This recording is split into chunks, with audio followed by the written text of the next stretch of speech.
ನೀವು ಹೇಳ್ತಾ ಇದ್ದೀರಿ ರಾತ್ರಿ ನಮ್ಮ ಪಥಸಂಚಲನ ಬಗ್ಗೆ ನಾಳೆ ಇದ್ದಿದ್ದು ಎಲ್ಲಾ ಬಾವುಟಗಳು ಎಲ್ಲಾನೇ ತೆರೆದಾರ ಅಂತ ಹೇಳಿ ಒಂದು ಹಂಗಾದ್ರೆ ಅದು ಬಹಳ ತಪ್ಪದ. ಯಾಕಂದ್ರ ಅಲ್ಲಿ RSS ದವರು 100 ವರ್ಷ ಕಂಪ್ಲೀಟ್ ಆಗ್ಯದ ಅಂತ ಹೇಳಿ ಒಂದು ಒಳ್ಳೆ ಕಾರ್ಯಕ್ರಮ ಮಾಡ್ತಾ ಇದಾರೆ.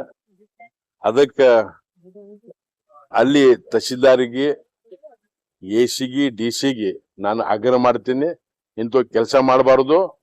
ಏನ್ ಪ್ರೊಸೀಜರ್ ಅದ ನಿಮ್ ಕಾನೂನು ಪ್ರಕಾರ ಅದನ್ನ ಮಾಡ್ಕೊಂಡು ಅವ್ರಿಗೆ ಪರ್ಮಿಷನ್ ಕೊಡ್ಬೇಕು. ಹಂಗ ಒಂದ್ ವೇಳೆ ಮಾಡಿದ್ರ ಅದು ತಪ್ಪದ ಅಂತ ಹೇಳಿ ನಾನು ಖಂಡಿಸ್ತೀನಿ.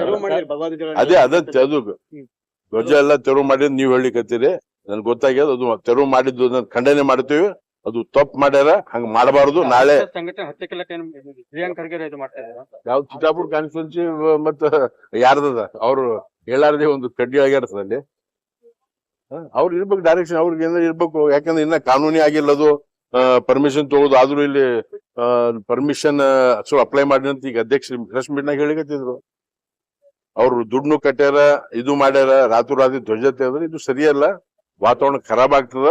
ನಮ್ ಗುಲ್ಬರ್ಗ ಪೀಸ್ಫುಲ್ ಇರ್ಬೇಕು, ಪೀಸ್ಫುಲ್ ಇರುವಂತ ಕೆಲಸ ಮಾಡ್ಬೇಕಂತ ಹೇಳಿ ಪ್ರಿಯಾಂಕ್ ಖರ್ಗೆ ಅವ್ರಿಗೆ ನಾನು ಸರ್ಕಾರಿ ನೌಕರರು RSS ಚಟುವಟಿಕೆಗಳಲ್ಲಿ ಭಾಗವಹಿಸಬಾರದು ಅಂತ ಹೇಳ್ಬಿಟ್ಟು ಒಬ್ಬ PDO-ನ ಗಣವೇಶಧಾರಿ ಅಂತ ಒಬ್ಬ PDO-ನ ಸಸ್ಪೆಂಡ್ ಮಾಡಿದ. ಇದು ಏನಂತಾರ ಅಂದ್ರ ಇಂಗ್ಲಿಷ್ ಏನಂತ ಫೋಬಿಯಾ ಟು RSS. ನಾ ಇನ್ನ ಬ್ಯಾರೆ ಯೂಸ್ ಮಾಡಲ್ಲ. RSS ಬಗ್ಗೆ ಅವರಿಗೆ ಹೇಟೆಡ್ನೆಸ್ ಅದ, ತಮ್ಮ ಫೋಬಿಯಾನೇ ತೋರ್ಸ್ಲಿಕ್ಕತ್ತಾರ ಅಷ್ಟೇ. ಅವ ಸಸ್ಪೆಂಡ್ ಆದ್ರೆ ಹೋಗ್ತಾನೆ ಕೋರ್ಟಿಗೆ, ಅವ ಇನ್ಸ್ಟೇಟ್ ಆಗ್ತಾನ. ಆದ್ರೆ ಬಹಳ ಮಂದಿಗೆ ನೋಸ್ದಂಗ ಆಗ್ತದ.